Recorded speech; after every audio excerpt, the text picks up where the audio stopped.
Gautama, the Buddha, with a large group of his disciples who was continuously traveling, made a rule that during the monsoon season, those 2.5 months, you can stay in the same place.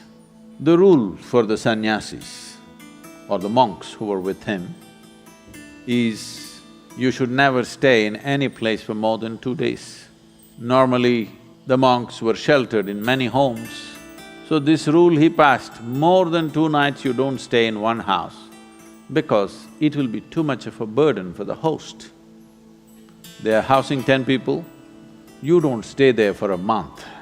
2 days, it should have been 1 day. 2, because you have walked a long distance and come, bit of recovery time. But during the monsoon season, he said, up to 2 to 2.5 months you can stay in one place because walking through the jungles of that region during the monsoon season would be treacherous and many would lose their lives. So this is a time like that, they stayed in a large town and they were spread across in many homes. The monks went out to get their alms from the people. Ananda or Ananda Tirtha, as he was known, who happened to be Gautama's elder brother before his monkhood, went out and there was a courtesan or a prostitute in the town.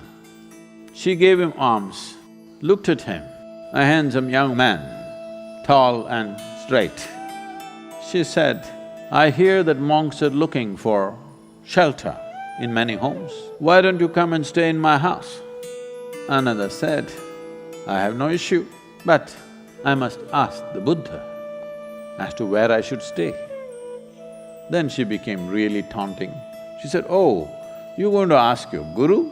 Go and ask him, let's see what he says." So Ananda brought what he had collected for the day.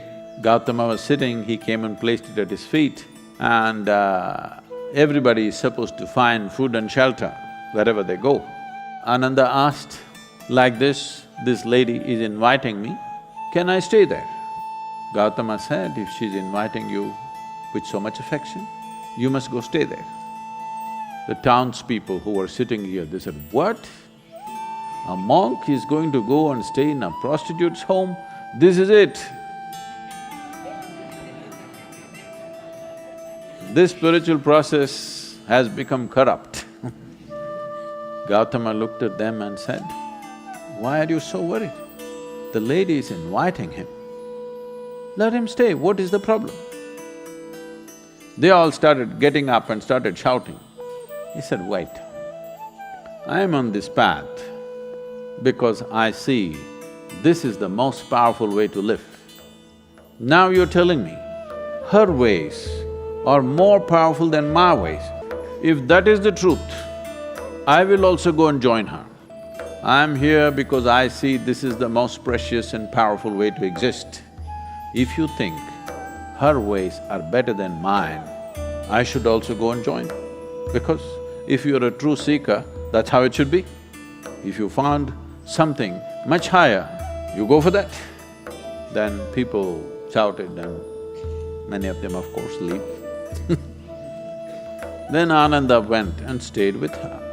Monsoon time, because of rains it gets cold, monk is wearing a thin habit. So she gave him a nice silk wrap. He covered himself. Then people saw, "See, he's gone."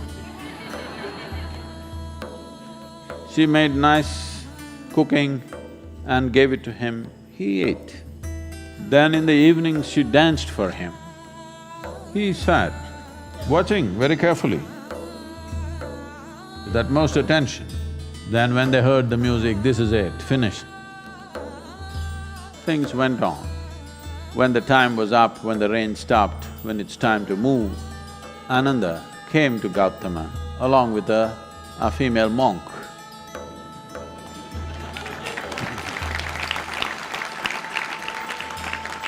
So, the power of being on the path of truth has been there, but has been many times at its height, but never got mainstreamed. I see that today, because of our ability to communicate, because of the tools of technology, the natural longing, the innate longing in a human being to find truth. This is not a thought thing. This is not something that been taught to people that you must seek truth. It is natural for human intelligence to seek what is highest. If you are given an option, any human being, given an option, either to be here or there, he will always say, I want to be there. Right now he may be caught up here, but aspiration is to go to whatever is the highest.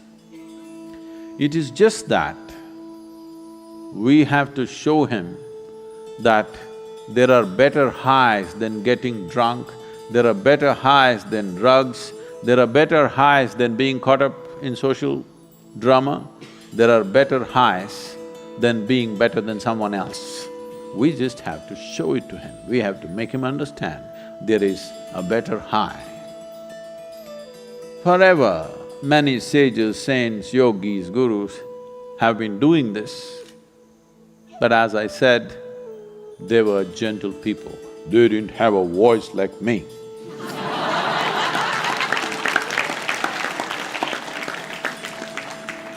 They didn't have a microphone. They didn't have tools with which they could speak to somebody there. They could only speak to people here. In spite of that, they did tremendous things.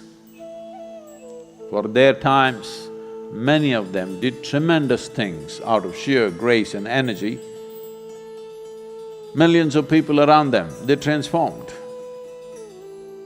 Millions of people around them, they put them on the path of truth, on the power of truth. But a time has come where our ability to communicate is such, we can make truth slip through every door. We can make truth knock on everybody's minds and hearts. Never before this was possible. Technology has rendered us to this place.